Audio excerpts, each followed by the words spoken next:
Production funding for Behind the Headlines is made possible in part by the WKNO Production Fund, the WKNO Endowment Fund, and by viewers like you. Thank you. A look back at 2022 and a look ahead at the year to come. Tonight on Behind the Headlines.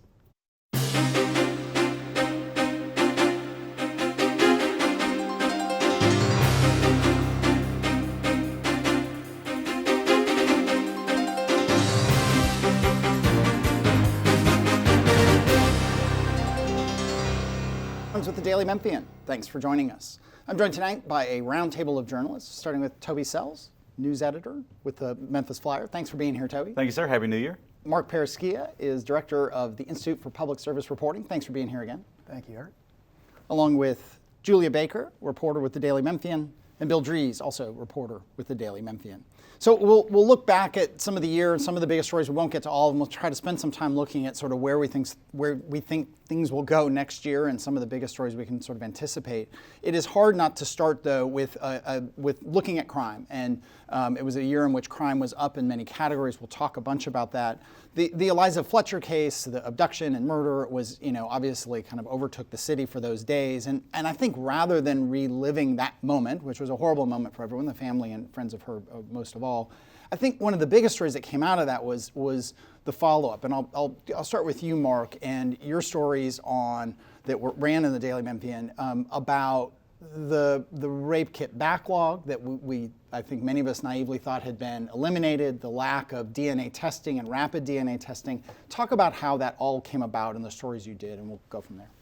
Well, of course, it all happened when, Eric, when we discovered that the defendant who had allegedly killed Eliza Fletcher, Cleotha Henderson, had been investigated a year earlier for rape and had never been charged. And there's all kinds of issues that have spun out of that about, police accountability, proper investigation.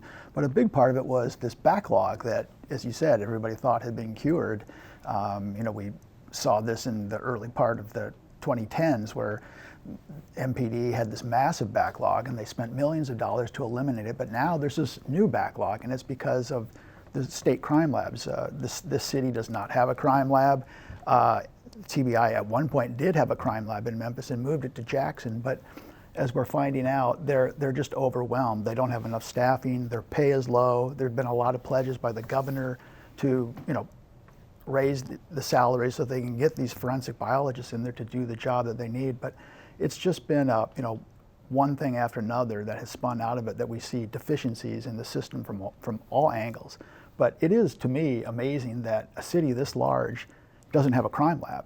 And whether it's run by the state or the police, or like in some cities, they're independent agencies like Houston, we have to send all of our evidence an hour away to Jackson, Tennessee, and that does cause problems because the way these crime labs are supposed to work effectively with police is that you have detectives who are talking regularly with these scientists, prioritizing cases, communicating, and we don't have that here in the city. And in the case of Eliza Fletcher, I mean, they were able to get a DNA match quickly and find Cleotha Henderson in some number of days, and it did not save Eliza Fletcher's life, but maybe potentially saved the lives of others as Cleotha Henderson, the alleged murder, was taken off the street. You covered all this stuff for us, Julia. You covered criminal justice for us. I mean, since that time, how have things changed, if at all? There's more talk about should Memphis build a crime lab.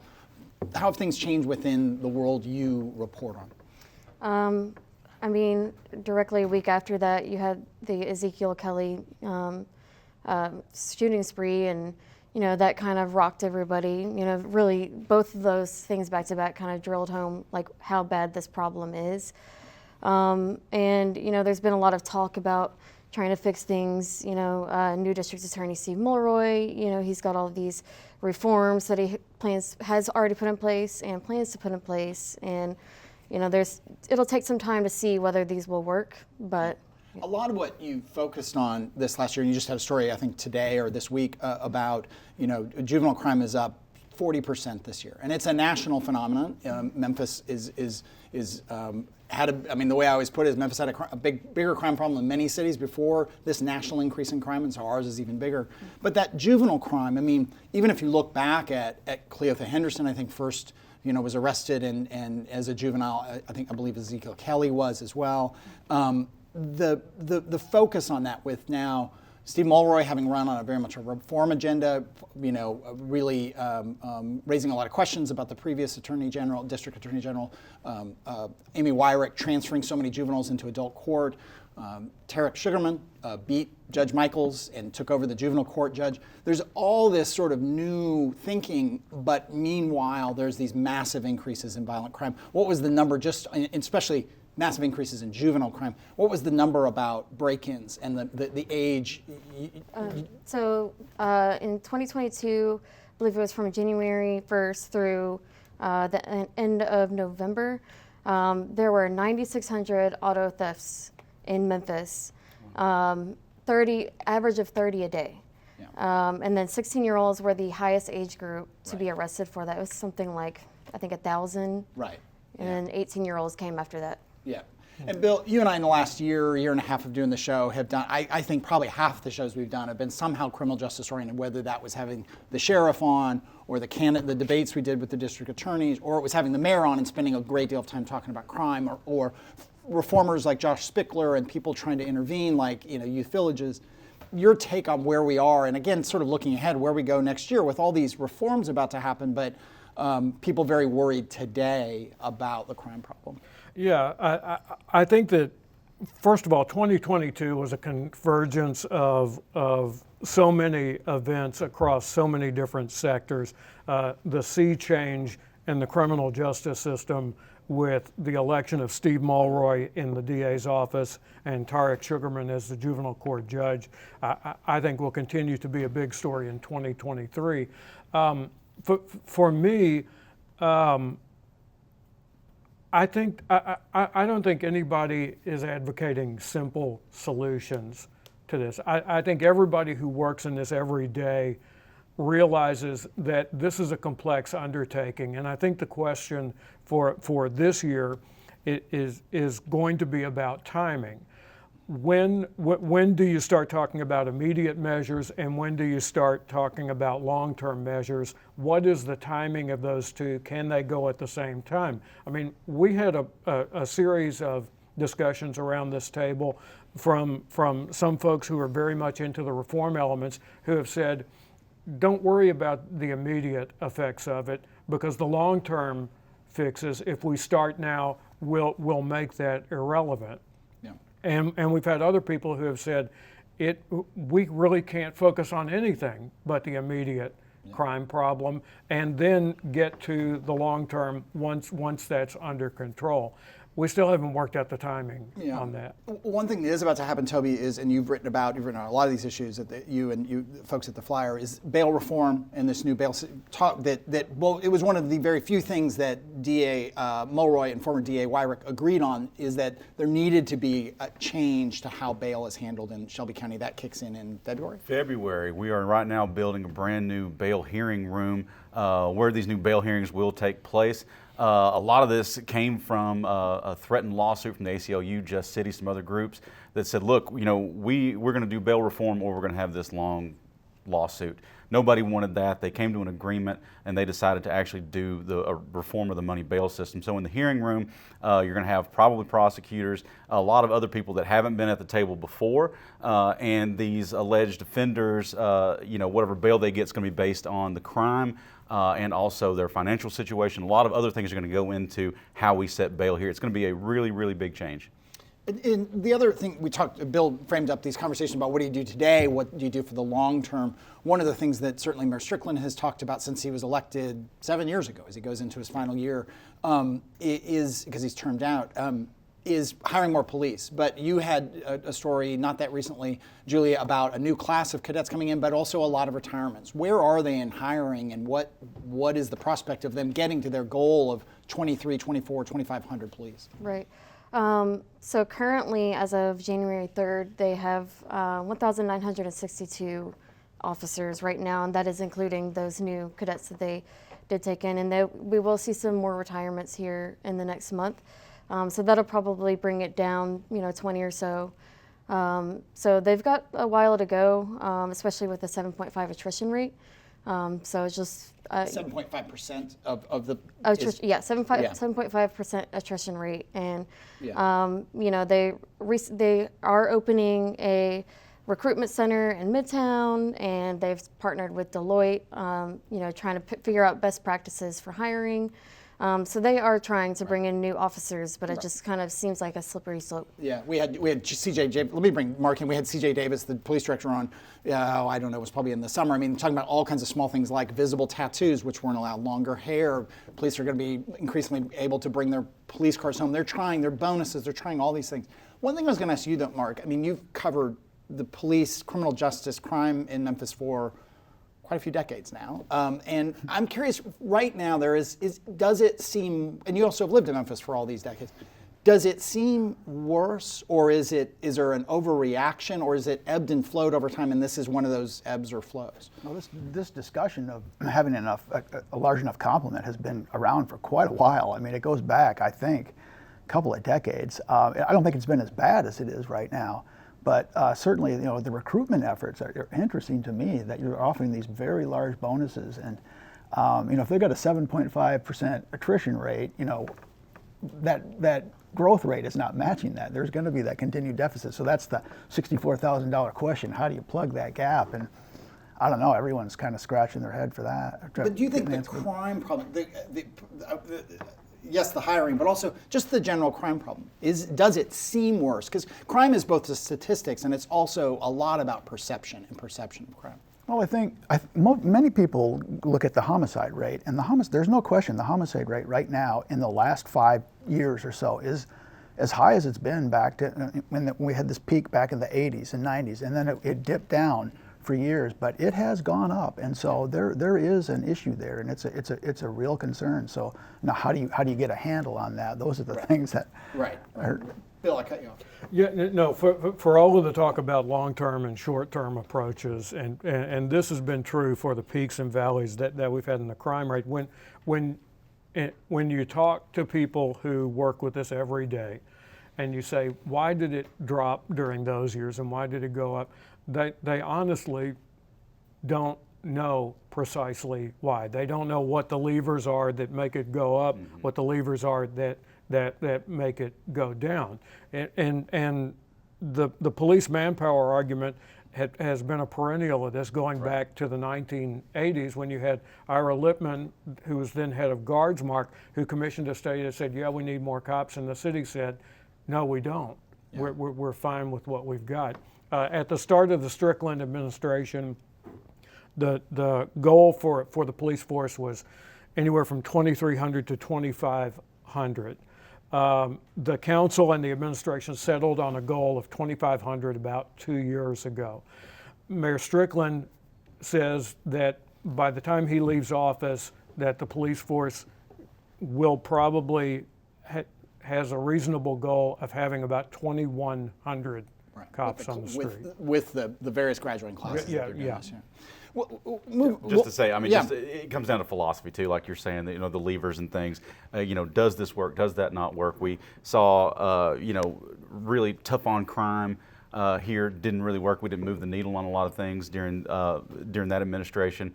You know, and then there's also just the overall philosophy. You know, is crime just a symptom of poverty, and, you know, is education the way to fix the poverty, right? I mean, you know, we've gone through this cycle over and over and over again, and I certainly don't know the answer, and hopefully our leaders are looking at some of these things, but, you know, are we treating the system, or, you know, the symptom, or are we treating the cause? I would say, and we'll shift to schools and talk about the schools, but, you know, the people who we've had on almost all agree about the long-term, generally speaking, about the long-term solutions of education, of mentoring, of parenting, of options, of jobs, of economic development. And where they tend to disagree is, do the cops, some will come on and they've said, more cops now will bring crime down tomorrow. Others have said that's not the problem, it's all those long-term things. But we talk about schools. Schools were big. There was a lot going on with the schools in 2022, and a lot of questions going into next year. Joris Ray, the head of what now is Memphis Shelby County Schools, the legacy county city school system, resigned in the summer after, I think, after stories we did, if I'm not mistaken, originally about some improprieties with staff, and the search is on. And that comes as the third grade reading cliff, which is that the state passed a law a couple years ago, a year and a half ago, something like that, that said if third grade students aren't hitting a certain level, they can't go forward in the public schools. I don't know who wants to take that. I mean, Bill, on it's a huge issue, and it's a kind of thing. The third grade reading cliff. People, I mean, your colleague at Institute for Public Service Reporting, David Waters, did a 5-6-part series. Abigail contributed to it. It is a difficult question, but tens of thousands of students, not just in Memphis, but all across the state, are if their scores don't come up, they may not get advanced this coming summer. We went from shows we did around this table about how horrible it was that only 25 or 27% of third graders were reading at grade level. Well, after the pandemic, that looks like kind of a pie in the sky goal for third grade reading levels in our school system. We're at what, 15, 16% of third graders reading on grade level. The school system has a hole to dig out of in terms of leadership during Ray's tenure. There's really no question about that. And this year, the big question is, who is the school system going to pick to lead the school system, and what are they going to do to turn around these several years where the school system didn't just stay steady and make no progress, but actually declined. Yeah. And that third grade reading cliff is, I mean, Memphis Shelby County schools, people really focus on that, but a lot of the suburban schools have a whole lot of third graders who are not testing at that level also. And again, across the state, it's a problem, as David Waters, outlined. And you've also, I'll just touch on it real quick and we'll move on to weather and TVA and MLGW, but also the big news of 2022 that the 3G schools went back to Memphis Shelby County schools from went back to the Germantown school system, City of Germantown. We did a show on that. You can read all about it. It's a little complicated, but that got resolved. And Millington, it was Lucy Elementary, right? Went back to the City of Millington And schools. the upshot of that is that over the next 9 years, the Memphis Shelby County school system will have a $100 million school in the Cordova area, which is the area of the county that saw the most population growth in the 2020 census. So this week, as we tape this in first week of January, we all had a wonderful holiday. I was lucky I had water and power. Many people didn't at this table, I assume, as well. But that followed, February 2022. We were doing a show remotely because the studio was shut down, and I remember, I think it was Bill and it was Toby and Abigail Warren, and as we were taping the show, people were Toby went down, lost his power in February in the ice storm. Then Abigail, and I think Bill was in and out, maybe just had audio, no video. By phone. Yeah, by phone. Yeah, I was in Crosstown, and I never lost power or water. Not to brag, but. The storm, I mean, that is a huge, and that followed 2021. We had our first boil water advisory. We just had one, all against the backdrop of TVA, which did rolling blackouts across its whole network.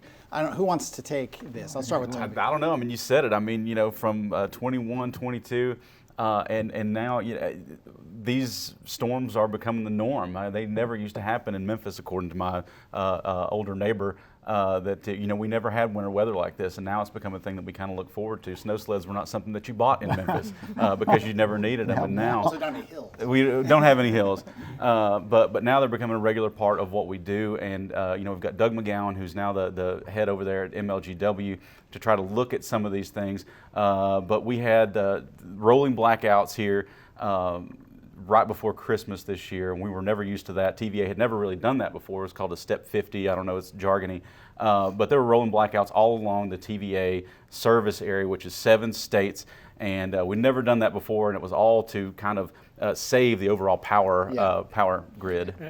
And it comes at the same time that we are still in the midst of this tremendous debate about whether Memphis Light, Gas, and Water should stay with TVA or should leave. There were other power providers who encountered the same thing, but rolling blackouts, while this was the second boil water advisory we've had in 2 years, this is the first time Memphians have ever had rolling blackouts. Yeah. You report on TVA. I mean, the city, and I should say Doug McGowan, the relatively new head of MLGW, will be on the show, I believe, next week, and we'll ask him about a lot of these things. But you've been reporting on TVA since this whole contract renewal came up and this idea of alternative power sources. Your take on where we were with TVA this last year, and the story really isn't over. No, it's not over, and it would be interesting to see if you could move these rolling blackouts back in time, how that might have changed this whole conversation, because there were these critics who were saying, we need to really, TVA is giving us a bad deal. We're not getting the best price, but they were really shut down by the powers that be and the administration at MLGW. If this conversation could be completely different, had it happened before, because now you see a vulnerability in the system that wasn't there before. Well, and TVA was actually touting its reliability in terms of delivering electric power at a time when some of the rivals for the Memphis Light, Gas, and Water contract were having those problems. Let me say this too about TVA, is that to a lot of people they are a inaccessible, not very transparent organization, and I as a journalist, and I know others have had difficulty getting information out of them. I have a Freedom of Information lawsuit that I filed along with the Reporters Committee for Freedom of the Press against them, trying to get salary information, which is basically how do they spend their money. Right. There's a lot of questions about how they do business that are pertinent to this whole issue. So I'm hoping I get some traction out this year. It's coming up for motions for summary judgment will be filed in February and March, and we might have a hearing sometime in April. But yeah. Yeah.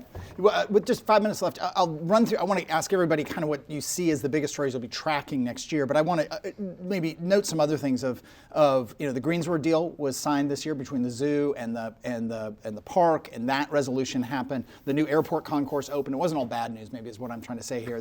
Which is this room. If you haven't been in the new airport concourse, it's pretty amazing and very cool, and a much better presentation of Memphis for people who arrive. There were other big stories that in other years would have been huge. Brian Kelsey, the former state senator, pled guilty to election finance charges. There's a big fight over One Beale and the future funding, and it kind of gets into all the funding of stuff downtown.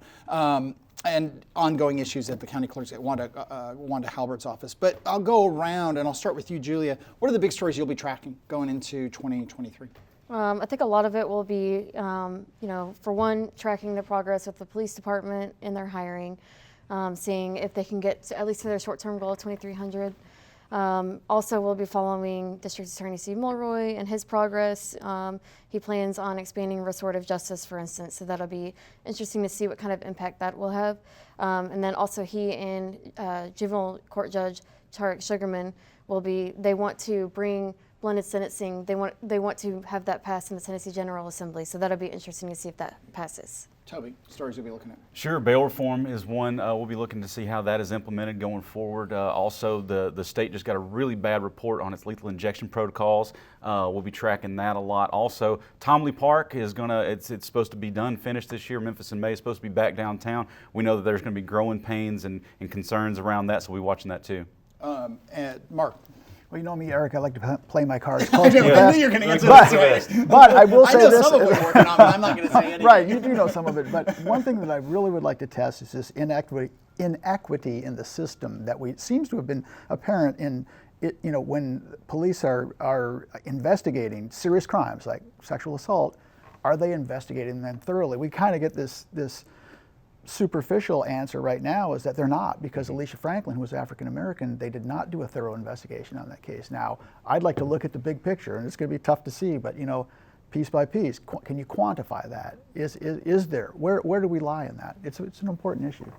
And Bill, there's nothing going on with the city or elections or politics this year, so I don't know what we're going to do. No. We have city elections coming up in October, and we will elect a new mayor. And there are a lot of contenders in that race even now, even though petitions can't be pulled for that until this coming May.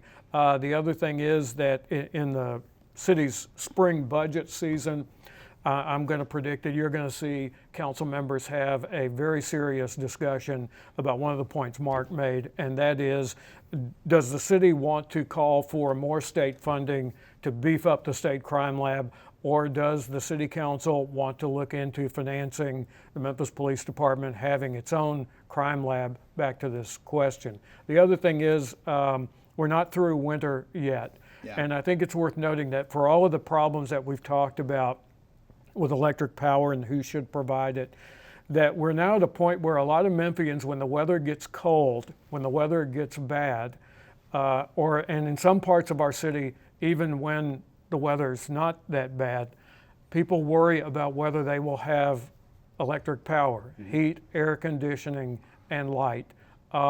This is a new thing for a city that touted its power reliability over all of the other problems for most of our lifetimes. We're at a crucial point in the city's basic infrastructure. Yeah, and we'll be talking to not just Doug McGowan next week about that, but the mayor candidates, as they kind of come together, we will start having them on the show, if they'll come on the show, and I'm sure they want to, and talk about what's going on and their approaches to crime and to infrastructure and to spending and to whatever degree to education. My last story that I would highlight next year, I agree with what everybody said here in terms of things to focus on, but also Blue Oval City, the Ford plant, beginning to really start to hire, start to see even more impact from that out as more land is bought, as more of the suppliers go in. I think that still is just going to be a huge impact on this area. If you look what happened to Nashville and that area when those car plants started coming in, that is very much potentially about to happen to the Memphis area. So maybe end on a good note there. Thank you all for being here. Thank you very much. And thank you for joining us again. Join us next week. Doug McGowan. Week after that, Russ Whittington, the new Wigington, sorry about that, the new head of the National Civil Rights Museum. We'll have him on in 2 weeks. And thanks for being here. We'll see you then.